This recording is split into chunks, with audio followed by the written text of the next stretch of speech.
मानक साहब अपनी गुरुवाणी में फरमाते हैं कि नाम कुमारी नान का शरत रहे दिन रात।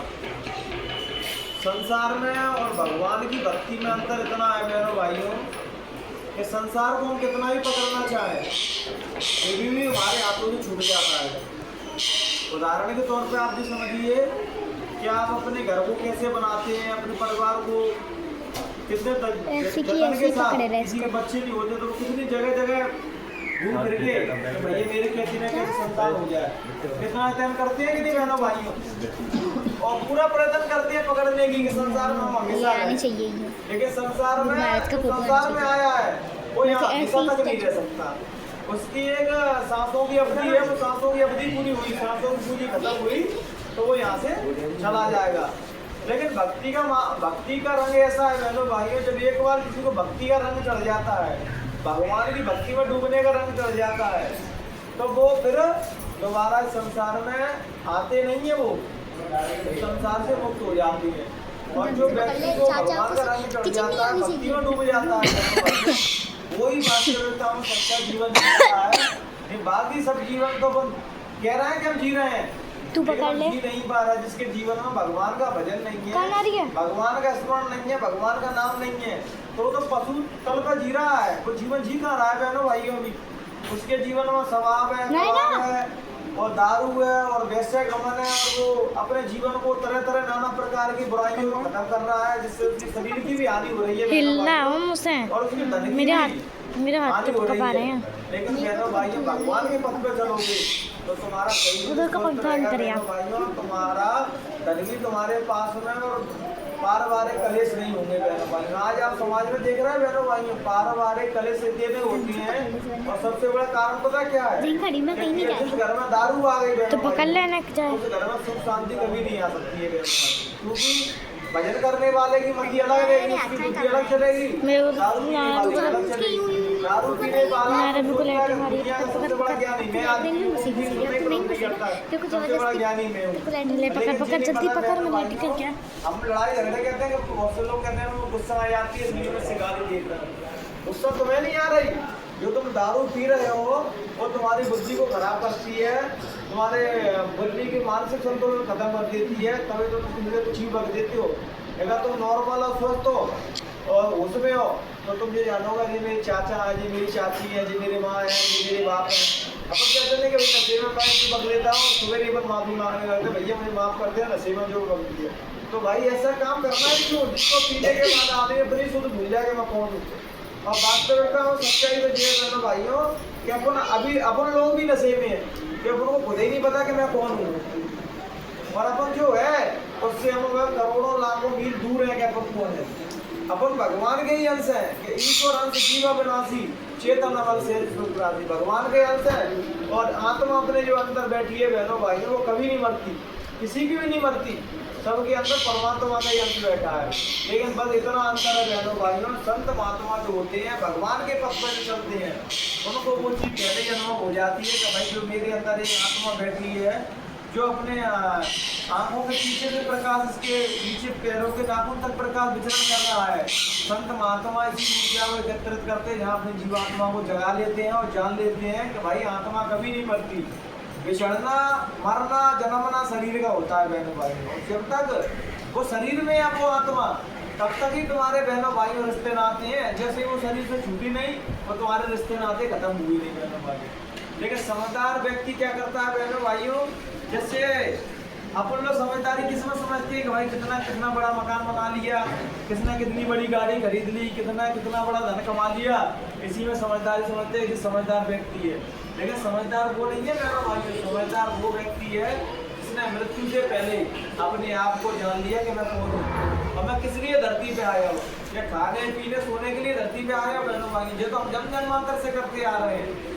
लेकिन जब कोई संत सदगुरु हमें मिल जाते हैं तो हमें हमारी बाँह पकड़ के हमको जगाते हैं, झलकोलते हैं कि तुम जन्म जन्मांतर से नहीं करते आ रहे हो, कितनी बार तुमने बच्चे पैदा किए, कितनी बार तुम्हारा विवाह हुआ और कितनी बार संसार में तुम आए, कितनी बार रिश्ते नाते बनाए और कितनी बार यहाँ से बिछड़े। लेकिन आपकी बात तो भजन करके जीवात्मा को जगा के यहाँ से पार हो। और बहनों भाइयों जब तक तुम जिंदा हो तब तक ही लोग तुम्हारे अपने हैं, और नहीं मरने के बाद कन्या कोई किसी का नहीं है बहनों भाई। इस शब्द को हर संत महात्मा ने कहा कि बहनों भाई जिस भगवान को, जिस मालिक को, जिस परमात्मा को तुम बाहर ढूंढ रहे हो, वो परमात्मा कहीं भी बाहर नहीं मिलेगा आपको। तो कहते हैं जिन खोजा तिन पाइया गहरे पानी की, जो अपने भीतर उतर चुके, जो अपने भीतर डूब चुके हैं, उन्होंने परमात्मा को पाया है। कब तक? फिर धन के पीछे, इस स्त्री के पीछे, इन मान सम्मान के पीछे भगाओगे। अभी प्रार्थना में कह रहे नहीं कि मां ने बढ़ाई छोड़ चतुराई, इन्होंने मुझे बनवाया। जन्म जन्मांतर से दोनों गुमराह कर रही है और आगे भी मैं जी कर रही है। जितना खिंचाव हमारा संसार की तरफ होता है, उतना खिंचाव भगवान की तरफ नहीं होता। भगवान कहते हैं कि भाई चल के तो देख मेरी तरफ ईमानदारी से, मैं तुझे दर्शन ना दूं तब तू कहना। लेकिन हम जितनी चाहना, जितनी कल्पना संसार की करते हैं, उतनी भगवान की कोई चाहना नहीं करता है। तो कहते हैं जिसने खोज जिसकी सच्ची है उसको वो मिला है। ऐसा हो ही नहीं सकता कि जिसकी खोज सच्ची है उसको मिला नहीं। देर अबेर होगी बहनों भाइयों, लेकिन वो मिलेगा जरूर। लेकिन आज तुम देख रहे हो नौजवान बच्चे अपने आप को दारू में, चरित्रहीनता में, जब किस किस में अपनी ऊर्जा को खत्म कर रहे हैं। आजकल के बच्चे आपको देख लेना और नए बच्चों को देख लेना, बाकी हालत तुमसे भी कोई भी थी। अब आप पूछो तो भैया थी ऐसी हालत क्यों? तो नौजवान बच्चा है तो भैया कह दो मैं सिगरेट भी पी रहा हूँ, दारू भी पी रहा हूँ और भी तरह तरह के नाना प्रकार के कर्म कर रहा हूँ। तो बताओ भाई शरीर की हानि, बीमारी की हानि और माँ बाप को कष्ट नहीं था। क्योंकि माँ बाप को तो होगा ही, क्योंकि माँ बाप ने बच्चे पैदा करे हैं बहनों भाइयों। तो माँ का एक ऐसा प्रेम होता है, स्नेह होता है बच्चे से कि बच्चा राम हो या रावण हो, लेकिन रावण होगा तब भी माँ उससे उतना ही प्यार करेगी और राम होगा तब भी उतना ही प्यार करेगी। लेकिन इस चीज को आज के बच्चे नहीं समझते हैं।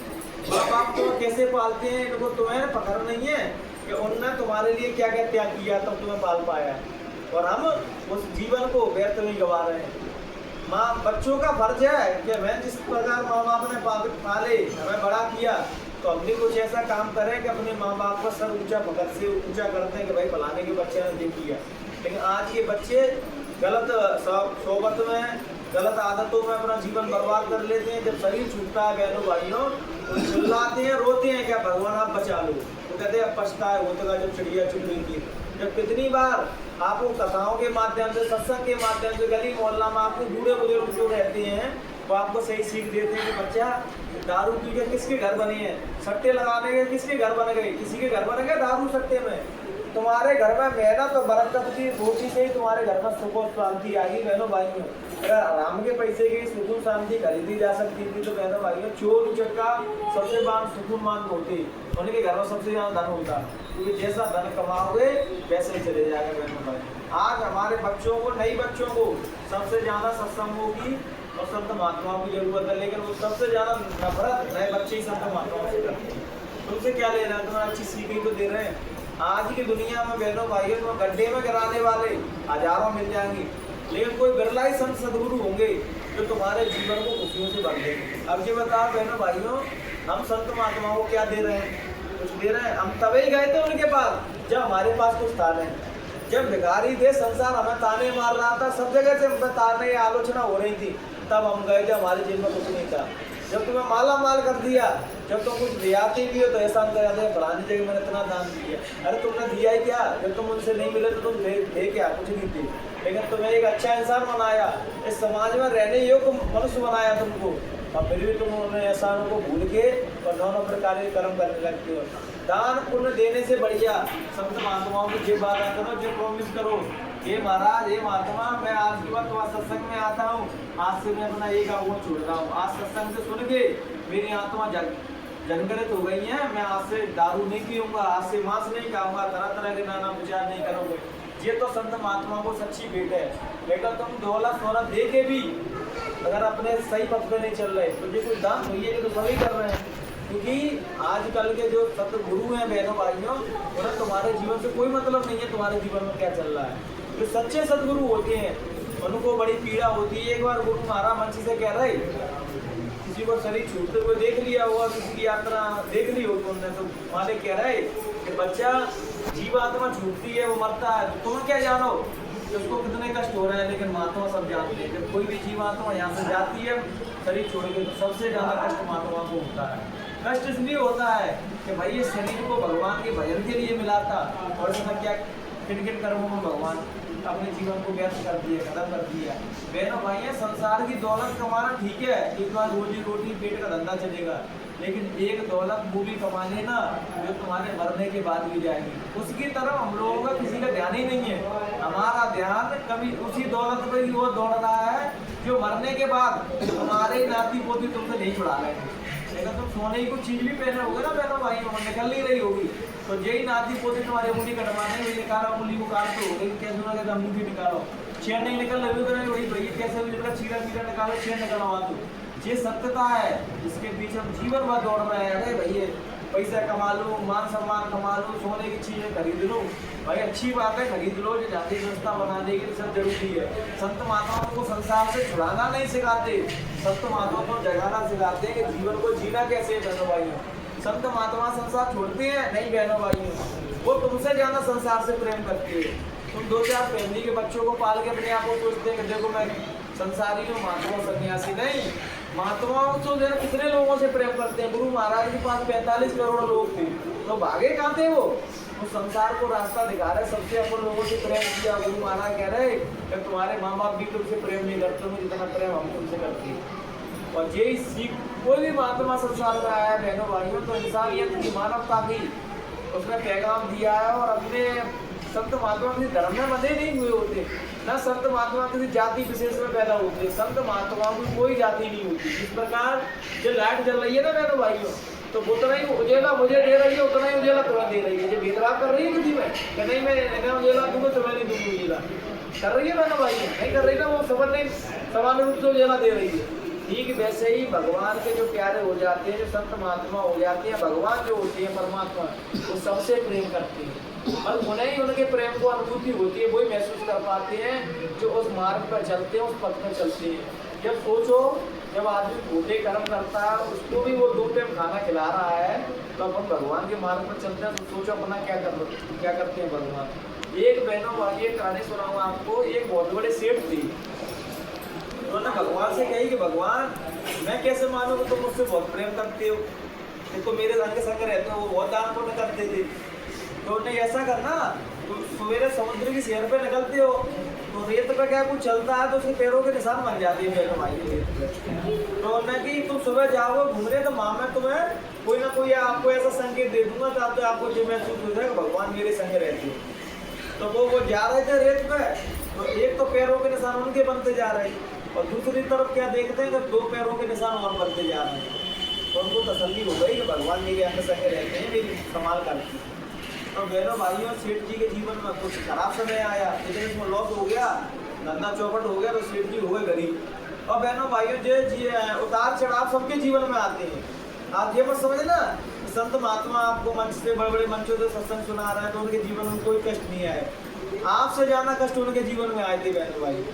वो तो एक रोटी के लिए मोहताज रहे थे, और फिर भी आपको उन्होंने शांति का और प्रेम का, भाईचारे का पैगाम दिया। तो जब उनके सेठ जी के जीवन में भी दुख आ गया, तो एक एक करके सेठ जी के सारे रिश्तेदार सबों ने धीरे धीरे कन्नी काट ली। कहते नहीं कि बनी पे तो लाख साथ खड़े हो जाते, जब तुम हमारे पास सब कुछ होगा ना तो तमाम रिश्तेदार तुम्हारे सामने खड़े होंगे। जब तुम्हारा खराब समय आता है तो तुम्हारे साथ कोई उसी बात समझना चाहिए, जो तुम्हारे खराब समय में खड़ा है, समझना वही सच्चा तुम्हारा रिश्तेदार है, वही वफादार है, वही देसी है, और वही सच्चे गुरु जो तुम्हारे इधर होगी। तो वो एक एक करके सब रिश्तेदार उनका साथ छोड़ने लगे। तो उनको अंदर एक तसल्ली थी सेठ जी को कि सब छोड़ दिया, कोई दिक्कत नहीं है, लेकिन परमात्मा तो मेरे संग है। तो भाई जब वो उनको सब कुछ बर्बाद हो गई, फिर वो शहर पे निकले, रेत पर उनके पैर पड़ रहे थे, तो देखते क्या है कि वो पैर भी उनके जो भगवान के पैर के निशान बनते थे वो भी बंद हो गए। लेकिन तो उन्हें कि वाह भगवान, सबने मुख मोड़ा तो मोड़ा मुझसे, लेकिन मेरा समय खराब आया तो तुमने भी मुख मोड़ लिया मुझसे। तब भगवान ने उसको संकेत दिया कि मैंने तुझसे मुख नहीं मोड़ा बच्चे, अब तू मेरी गोद में है, इसलिए तुझे एक ही पैरों के निशान दिखाई दे रहे हैं, वो पैरों के निशान मेरे हैं, वो तेरे नहीं। तो भगवान के जो प्यारे हो जाते हैं, जो भगवान के पथ पर चलती हैं। आप लोगों ने कई बार अनुभव किया हुआ, गुरु महाराज ने जब भी आप कोई फंस जाते हुए कोई मुसीबत में, तो गुरु महाराज आपको कई बार वो मुसीबत से निकाल के लाते होंगे। इसलिए वो बताते हैं कि भाई तुम भगवान के पथ पर चल रहे हो, ये उसका प्रताप है। अगर तुम 4 आदमी से कहोगे तो भगवान की भक्ति का ये फल मिलता है। भगवान की भक्ति के बाद ये तो बाहर तो नहीं दिखेगा, लेकिन अंतर में आप जब भी कोई समस्या आएगी तो भगवान आपकी संभाल करती है। भगवान ने खुद कही है इस बात को कि जो तो आवे एक पग में आवे पग चार। जो भगवान के आसक्ति हो जाते हैं बहनों भाइयों, पर भगवान की जिम्मेदारी हो जाती है उनके जीवन की लोगों को संभालने की। लेकिन आज के लोग इतने चालाक हैं कि सब लोग अपने हाथ में रखे, बस कहने को गा देते हैं कि बस कि तन भी तेरा, मन भी तेरा, धन भी तेरा, स्वामी सब कुछ है तेरा। लेकिन वास्तविकता हमें तो ये है सब कुछ मेरा है, मैंने कुछ नहीं दिया, इसने दे दिया है, उसकी बेड़ा पार है, उसने नहीं दिया है, वो फिर चल चतुराई में अपने जीवन को बर्बाद कर रहा है। 45 करोड़ में से बहनों भाइयों एक ने भी ईमानदारी के साथ चरण पकड़ ली होती तो उसके जीवात्मा सबके सपनों में पहुंचती। लेकिन नही बनावट में लगे रहे कि मुझे बच्चा दे दो, मेरी बच्चे की शादी करवा दो, मेरा मकान बनवा दो, गुरु महाराज कहते बच्चे ये कब तक ही मांगते रहोगी। लेकिन कुछ तो आओ अपने लिए मांग लो, ये चीज मांग के चले जाते हो और मरने के बाद तुमसे सब छुड़ा लिया जाएगा। कुछ माँ के लिए भी तो मांग लो। लेकिन हम लोग शुरू से ही कोई चीज दे रहे और मृत्यु करीब आ रही है तो रो रहे हैं, चिल्ला रहे हैं। लेकिन अभी भी हमारा भगवान की ओर ध्यान नहीं है, अभी हमारा ध्यान किसमें है? वो एक बच्चा भैया हमारा इसकी और शादी करवा दो, वो बहू एक परेशान कर रही है, बाप सही कर दो। भाई वो परेशान तो तुम्हें करेंगी क्योंकि तुम वैसे भगवान की ओर मुड़ोगे नहीं, और ये बच्चे ही तुमसे गाली देंगी, ये तुम्हारे से गलत व्यवहार करेंगे। तब भगवान कहता है अब तो तू आ जा मेरी ओर। लेकिन जीव ऐसा हुआ है कि तब भी नहीं जाता, उनकी लातें खाता रहेगा, वहीं पड़ा रहेगा, तब भी वो भगवान के भजन नहीं करेगा, माला नहीं भेजेगा सब। ये मोह ममता इतनी खतरनाक है बहनों भाइयों, ये भगवान की जो माया है ना बहनों भाइयों, इस प्रकार से भगवान ने रची है कि इससे कोई गरले निकल पाते हैं जिनकी पुराने जन्मों की भक्ति रहती है। विचारों के साथ बहनों भाइयों हम अपनी वाणी को नहीं विराम देंगे, और अब जो तुम्हारे सांसों की पूंजी बची है बहनों भाइयों, उतना तुम्हारे लिए फायदा है। बस अगर तुम इन्हें में ही लगे रहोगे बहनों भाइयों तो फिर यहीं फंसे रह जाओगे, कुछ नहीं कर पाओगे। इसलिए जो बचा हुआ जीवन भगवान के भजन में लगाओ, पिता की बात छोड़ दो। कैसे पकड़ रही हूँ मैं भी आदमी जैसा करेगा वैसा बढ़ेगा। इन्हीं विचारों के साथ अपनी बाड़ी को नहीं बढ़ावा देती है, और कहने सुनने में माता बहनों कोई भी गलती हो गई वो तो अपना बेटा अपना छोटा भाई समझिए अनुमान कर देना। जय